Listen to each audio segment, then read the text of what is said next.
मैं हूँ विजय कुमार पाल, एक लेखक। ये मेरी किताब है invaders and Indian facts by Vijay Kumar Pal. एक अन्य दूसरी किताब है panorama of Indian democracy in Indian context. इसमें पैनोरमा की स्पेलिंग गलत है, स्पेलिंग मिस्टेक है, इसमें स्पेलिंग सही करके आप पढ़िए। ये किताब है फिर venomous fangs of cobra by Vijay Kumar Pal.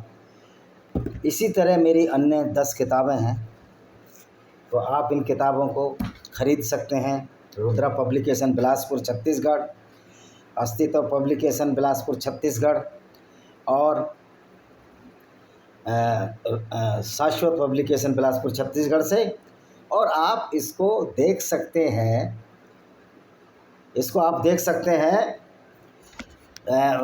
Amazon, Flipkart और गूगल में सर्च करके यह सारी किताबें सामने आ जाएंगी, जिसमें पूरा इस्लाम का हमने सिराजा बिखारा है।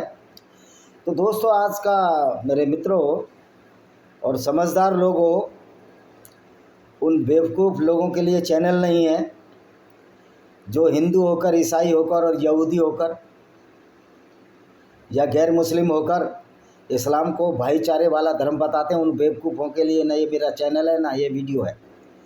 ये हम वीडियो उन लोगों के लिए बनाते हैं जो वास्तविकता को समझते हैं, और यहीं गप्पें वाह प्रोडक्शन नहीं है, वाह इस्लाम ऐसा, ऐसे मूर्ख लोग, उनके लिए ना मेरा यूट्यूब चैनल है ना ये यूट्यूब है। क्योंकि ऐसे लोग जो सोकर भी, जाग कर भी सोने का, अपने निजी स्वार्थों की वजह से सोने का नाटक करते हैं, ऐसे मूर्खों को हमेशा इस्लाम के हाथों कत्ल होना पड़ा है। हमें सलाह देने की कोई ज़रूरत नहीं है। हम उन लोगों को जागरूक करने की कोशिश करते हैं जो वास्तव में अनभिज्ञ हैं कुरान की गुंडागर्दी से, कुरान की हिंसा से, कुरान की वायलेंस से। और जो लोग ये प्रचार करने में लगे हुए हैं, समाजवादी का राजकुमार भाटी और बहुत सारे मुखिया गुर्जर जैसे लोग, जिनको इस्लाम की ABCD नहीं आती, इस्लाम का ये मैंगो भी नहीं जानते, मदन भैया जैसे लोग, और चर्चा करेंगे जैसे इस्लाम के बहुत बड़े प्रकांड विद्वान हों। ये तो स्कूल में ढंग से पढ़े भी नहीं है, ये तो 5 को पहुँच ही कहते हैं।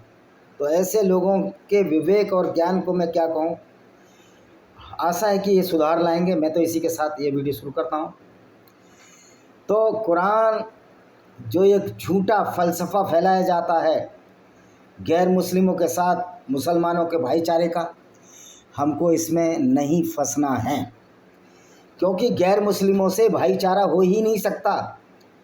गैर मुस्लिमों से भाईचारा कुरान में हराम है, अवैध है। अगर कोई मुसलमान किसी गैर मुस्लिम, ख़ास तौर पर भारत में हिंदू से भाईचारा रखता है, तो इस्लाम की दृष्टि में वो सच्चा मुसलमान नहीं है। क्योंकि कुरान कहती है कि जो गैर मुसलमानों से मुसलमान दोस्ती करेगा वो भी उन जैसा ही है, काफिर है, और काफिरों को कत्ल करना परम आवश्यक है। यानी वो बेचारा जो अच्छा आदमी था, वो सच्चा मुसलमान नहीं है। तो इसलिए मैं कहता हूँ कि इस्लाम में कोई मानवता है ही नहीं। इस्लाम एक दानवता वाली एक आइडियोलॉजी है, जिसको हमारे मुस्लिम भाई समझते नहीं हैं। अब समझ रहे हैं, भारत में करीब 2 करोड़ लोगों ने इस्लाम छोड़ दिया है। पाकिस्तान में भी 8-9% लोग इस्लाम छोड़ चुके हैं, जिनकी संख्या करीब 2 करोड़ हो जाती है। तो दोस्तों, ये समझाते हैं कि आज जो हिंदू मुस्लिम भाईचारे का जो ढोंग पीटते हैं, वो एक फ्रॉड है। और जो मुसलमान राजनेता या मुसलमान कहता है कि मैं हिंदुओं से भाईचारा चाहता हूँ, तो या तो वो बेचारा एक अच्छा इंसान है जो आपसे भाईचारा चाहता है, या वो एक धोखेबाज है, अंदर से कुछ और बाहर से कुछ। क्योंकि इस्लाम में इस धोखेबाजी की भी इजाज़त दी गई है, जिसको अल तकैया कहते हैं। यानी कि गैर मुस्लिमों को झूठ बोलकर जब संख्या बढ़ जाए उन पर काबिज पाओ और उनको इस्लाम में तब्दील कर दो। ना माने तो फिर कत्ल की आयत है चैप्टर 9 की, कि अगर कोई इस्लाम कबूल ना करे, अल तौबा की, तो उनको जहाँ पाओ कत्ल करो, उनकी घात में लगा कर बैठो। तो ये भाईचारा किधर से हो जाएगा। तो ईश्वर जो अल्लाह मुसलमानों को न्यायपूर्ण होने और गैर मुसलमानों के साथ उच्चतम स्तर के धार्मिक व्यवहार का विस्तार करने से नहीं रोकता है। सो कॉल्ड पैगंबर मोहम्मद ने मुसलमानों को अपने पड़ोसियों के साथ दया और विनम्रता पेश करने की आज्ञा दी थी, लेकिन ऐसे धर्म अपने मुसलमान धर्म के साथ भाईचारा है। अगर मुसलमान कत्ल कर दे तो वो बहुत नुकसान है इस्लाम का, उसमें तो लड़ना ही नहीं है मुसलमानों को। तो कुरान में कई आयतें ऐसी हैं, जैसे कि 3 की 28, 3 की 118, 4 की 114, 5 की 151, 58 की 22, इन श्लोकों का आयतों का विश्लेषण करें तो कुरान के संबंध और पैगंबर मोहम्मद की शिक्षाओं को ध्यान रखते हुए किया जाना चाहिए। क्योंकि पैगंबर मोहम्मद क्या करता था ये देख लेते हैं। चलो, ईमान वालों को चाहिए कि वो मोमिनों के बजाय काफिरों का अपना सहयोगी न बनाएं। यानी कि जो काफिर है, जो इस्लाम को नहीं मानता, जो मोहम्मद को नहीं मानता, जो झूठे अल्लाह पर विश्वास नहीं करता, जो इस्लाम की हिंसा खून खराबे पर विश्वास नहीं करता, झूठी जन्नत और झूठे जहन्नुम में विश्वास नहीं करता, जो इस बात में विश्वास नहीं करता कि मोहम्मद ने चांद के 2 टुकड़े कर दिए थे, जो झूठ बोला मोहम्मद ने, जो इस पर विश्वास नहीं करता कि मोहम्मद एक बुराक नाम के जानवर पर उड़कर गया, उसका पूरा झूठ मैंने अपनी वीडियो में डाला, आप देख लेना। उसमें घोड़ा बनाया हुआ, उसके ऊपर मोहम्मद के स्वरूप का एक आदमी बैठा है, वो आप पीछे देख लेना, सभी चैनलों पर ये मेरे उपलब्ध है। तो उनका अल्लाह से कोई लेना देना नहीं। निश्चित तौर पर ऐसे अज्ञानी अल्लाह से हमारा कोई लेना देना नहीं है जो ये कहता हो कि धरती स्थिर है और सूरज उसके चारों तरफ घूमता है। जब तक कि वे उसके गलत कामों से बचने के लिए खुद एहतियात न करें, अल्लाह आपको चेतावनी देता है कि उनसे सावधान रहें, क्योंकि अल्लाह की ओर आप लौट कर आएंगे। वो अल्लाह चेतावनी देता है कि आप उनसे बच कर रहें कि वो अल्लाह को नहीं मानते। भाई, अल्लाह को मानने से तो अगर मैं हिंदू हूँ, कल मुसलमान हो जाऊँ, तो मेरे उद्देश्य क्या होंगे? पूरी दुनिया में इस्लाम फैलाना, पूरी दुनिया की गैर मुस्लिम औरतों को यदि ताकत आ जाए उनको लूट कर उनको बाज़ारों बेच देना, उनके साथ गैर मुस्लिम औरतों के साथ बंदी बनाकर उनके साथ बलात्कार भी जायज़ है इस्लाम में, कोई मने नहीं है। दूसरों का माल लूटना, 20% हिस्सा पैगंबर को देना, जिसको माले गनीमत कहते हैं, वो भी अच्छी बात है इस्लाम में। तो फिर मैं इस्लाम को क्यों मानूं? अब दूसरी आयत है, हे इस्लाम वालों, चैप्टर 4 की आयत नंबर 41 क्या कहते हैं? हे ईमान वालों की जगह काफिरों को अपना सहयोगी मत बनाओ। क्या तुम ईश्वर को अल्लाह को अपने खिलाफ एक स्पष्ट मामला देना चाहते हो? क्योंकि अल्लाह चाहता ही नहीं है कि किसी गैर मुस्लिम से आपकी दोस्ती हो। और देखिए, एक बड़ी तगड़ी आयत है, सूरा है ये श्लोक है 51, चैप्टर 5 अल-माइदा की आयत। हे ईमान वालों, यहूदियों और ईसाइयों को अपना सहयोगी मत बनाओ। वे वास्तव में एक दूसरे के सहयोगी हैं, और तुम में से जो उन्हें सहयोगी बना लेगा निश्चित तौर पर उनमें से एक है। निसंदेह अल्लाह गलत काम करने वालों का मार्गदर्शन नहीं करता। वो कहते हैं कि ईसाई और यहूदियों को दोस्त मत बनाओ, क्योंकि वो एक दूसरे के सहयोगी हैं।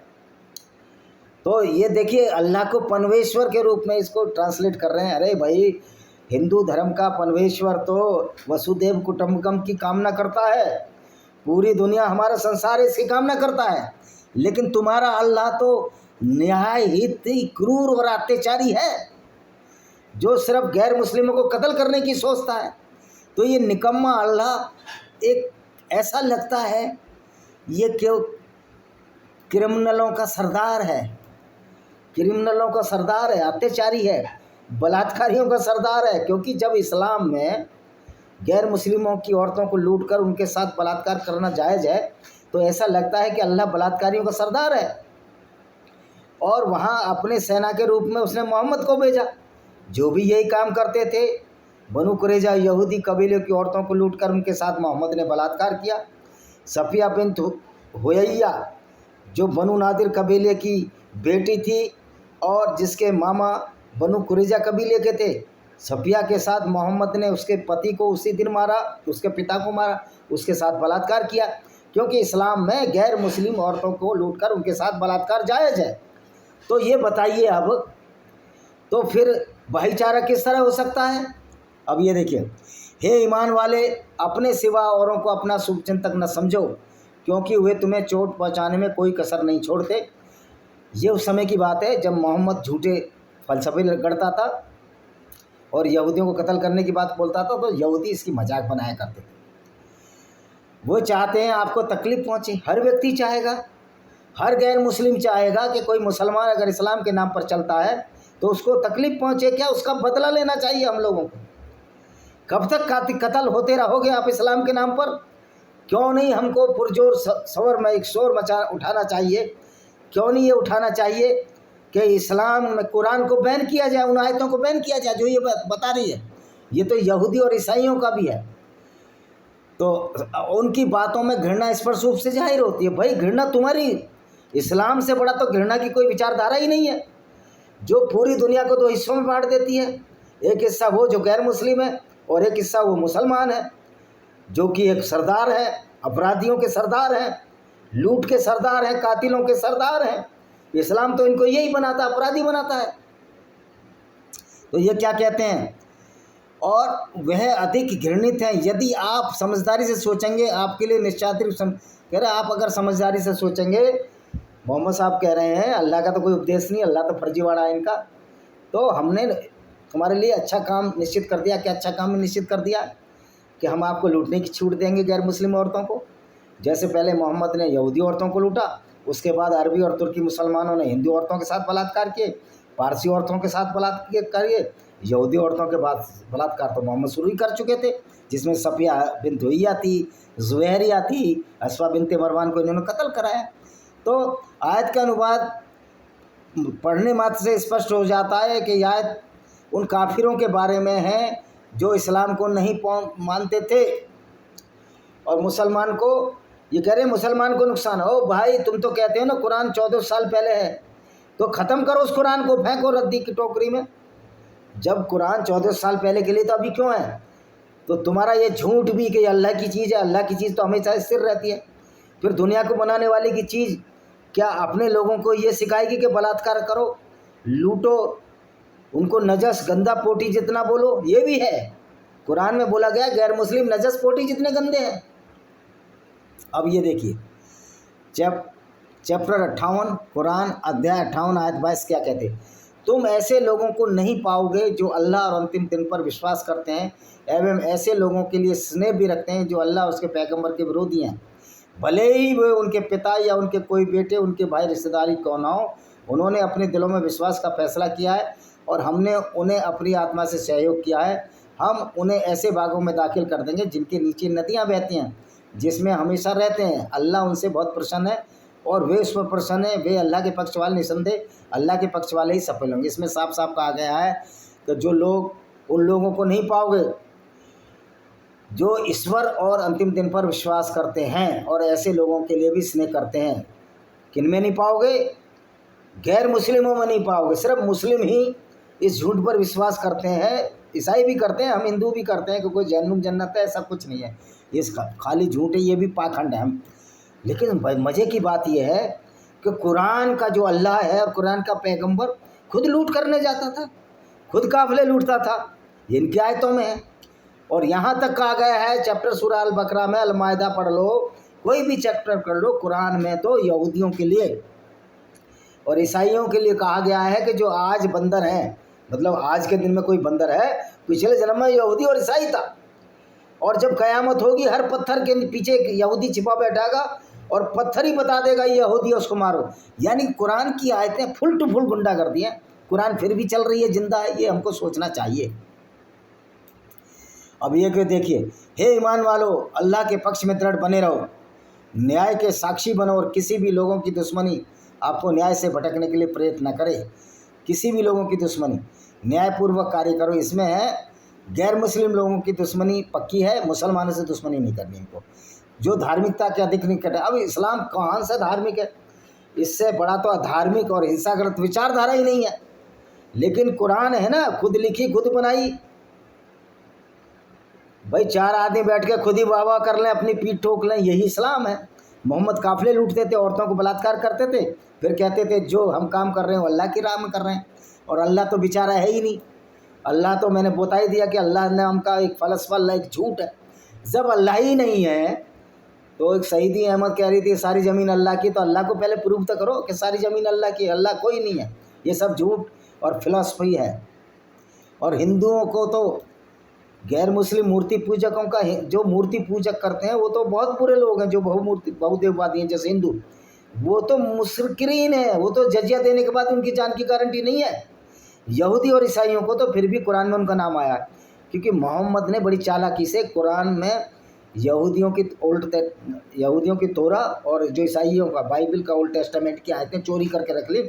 अब बाइबल पढ़ लो, आप यहूदियों की धर्म पुस्तक पढ़ लो, सब समझ में आएगी माल चोरी का है। हाँ, मोहम्मद ने इस्लाम को अधिक क्रूर बना दिया, क्योंकि ईसाइयत में बलात्कार की अनुमति नहीं है, यहूदियों में बलात्कार की अनुमति नहीं है। तो मोहम्मद ने अल्लाह के नाम पर वो तरीका खोजा जो इनकी काम वासना की पूर्ति करता था, औरतों को लूटकर, और इनकी धन लिप्सा भी पूर्ति, और ये तो फसलों को भी लूट लिया करते थे। तो मोहम्मद से बड़ा तो कोई लुटेरा पैगंबर आज तक नहीं हुआ, और ये ऐसा आखिरी पैगंबर है जो लुटेरा बलात्कारी था। अब बताओ, उसकी शिक्षा तो वही होगी ना जो उसने चाहा। इसलिए गैर मुस्लिमों से भाईचारा मुसलमानों का हो ही नहीं सकता, क्योंकि पैगंबर ने खुद गैर मुस्लिमों को कत्ल किया था इसी आधार पर कि मूर्ति पूजक है, या इस्लाम को नहीं मानते, या झूठे अल्लाह से तुम विश्वास नहीं रखते। अब ये क्या कहता है, अल्लाह तुम्हें इस बात से नहीं रोकता कि तुम उन पर दया करो, उनके प्रति न्याय बनो, जिन्होंने न धर्म की खातिर तुम्हारे से लड़ाई की, न तुम्हें अपने घरों से निकाल दिया। निश्चित तौर पर अल्लाह उन लोगों से पर, अल्लाह जो है, जिन लोगों ने आपसे लड़ाई नहीं की उनसे आप लड़ाई ना करो। लेकिन सवाल ये बात है कि जब जिन लोगों से लड़ाई नहीं की उनसे लड़ाई ना करो, तो पूरे गैर मुस्लिमों को फिर कुरान में 174 बार कत्ल करने का क्यों लिखा हुआ है? और मोहम्मद ने जो भी लड़ाई लड़ी वो खुद अटैक जाके किए, मोहम्मद ने सारे अटैक मोहम्मद ने किए। तो मोहम्मद से तो लड़ाई करने कोई नहीं आया था, मोहम्मद ही लड़ाई करने गया था, क्योंकि लूट का माल इनको अच्छा लगता था, 20% ये मोहम्मद रखता था। तो ये है मोहम्मद का करैक्टर। इसलिए मैं कहता हूँ कि ये जो हिंदू मूर्ख यहूदी और मूर्ख ईसाई जिन्होंने कुरान नहीं पढ़ा, भारत में खासतौर पर मूर्ख हिंदुओं के लिए वीडियो नहीं है, ये समझदार गैर मुस्लिमों का वीडियो है। और हम कुरान की आयतों पढ़कर बता रहे हैं, अपने घर से नहीं बता रहे। पड़ोसियों के साथ मामला, जिब्राइल ने मुझे पड़ोसियों के साथ दयालु और विनम्रता से व्यवहार करने के विषय में बोला है, और इसकी सिफारिश करते हैं। मुझे ऐसे लगने लगा मुझसे मेरा उत्तराधिकारी बने दे देंगे। और पड़ोसी अगर आपका मुस्लिम हो तभी दया दिखानी है, क्योंकि गैर मुस्लिमों के लिए लिखा है उनके तो दोस्ती और भाईचारा ही नहीं करना। तो फिर पड़ोसियों से मुसलमान अच्छा व्यवहार कैसे करेगा हिंदू पड़ोसी से? आप देखते हो कल अंडा फेंक दिया गणेश पंडाल में। और मैं पूछना चाहता हूँ, तुम में गैरत मर गई है मुसलमानों? अगर तुम्हें मूर्ति पूजा से इतनी नफरत है, मूर्ति बनाते क्यों हो तुम? वहाँ तुम्हारी तौहीन नहीं है, वहाँ हराम नहीं है, तो तुम मुसलमान ही नहीं रहते हो। तुम तो खुली दुश्मनी लेते हो। कुरान के हिसाब से लो ना खुली दुश्मनी, तो जिससे हमें भी पता लग जाए कि हमारी औकात क्या है या तुम्हारी औकात क्या है। तो इस्लाम सिर्फ और सिर्फ एक गुंडागर्दी है, गुंडागर्दी के सिवाय कुछ नहीं है।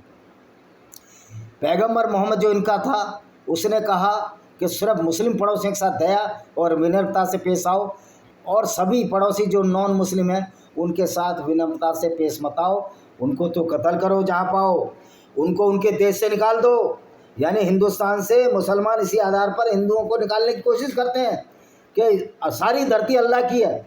वो अलग बात है, अल्लाह है ही नहीं, तो फिर धरती अल्लाह की कैसे है? और फिर इस कुरान पर बैन लगाने के लिए कोई नहीं बोलता।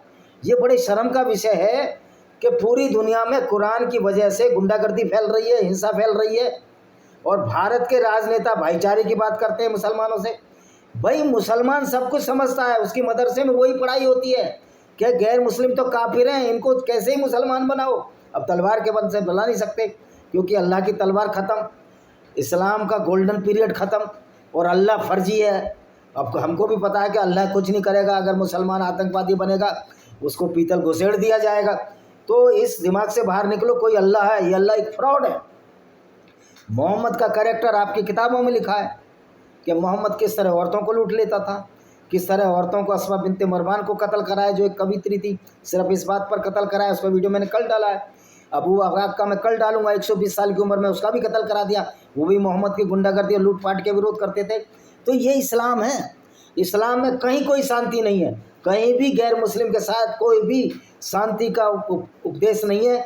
और जो ये कहते हैं कि इस्लाम शांति का उपदेश देता है गैर मुस्लिमों के साथ, उससे बड़ा झूठा और पाखंडी मौलाना नहीं है। और ऐसे मौलानाओं को मेरा निर्देश है कि अगर उनके कंचों में पानी है, उनमें पावर है, तो आमने सामने डिबेट करें। मैं साबित कर दूंगा तुम्हारा अल्लाह नाम कोई फ्रॉड है और तुम्हारा मोहम्मद कोई अच्छा व्यक्ति नहीं था। उसका तो कैरेक्टर फॉलो करने लायक नहीं है। उसका कैरेक्टर कौन फॉलो कर रहे हैं मुसलमानों में? जैसे दाऊद इब्राहिम, या ये जितने कातिल छांगुर बाबा और ये जितने भी तालिबान हैं, यही सही इस्लाम को मानते हैं, यही सही इस्लाम को फॉलो करते हैं। इसी के साथ मैं इस वीडियो को विराम देता हूँ। और अगर आपको ये पढ़ना है कि इस्लाम में टेररिज्म कौन है, क्यों है, ये कुरान की पूरी आयतें इसमें लिखी हैं, इसको देख लीजिए आप। इसमें कुरान की वही गुंडागर्दी भरी आयतें लिखी हैं, इसको देख लीजिए आप। तो मैं इसी के साथ मेरी 10-12 किताबें रोज़ दिखाता हूँ। इसी के साथ मैं वीडियो को विराम देता हूँ। वंदे मातरम, जय हिंद, आपका दिन शुभ हो।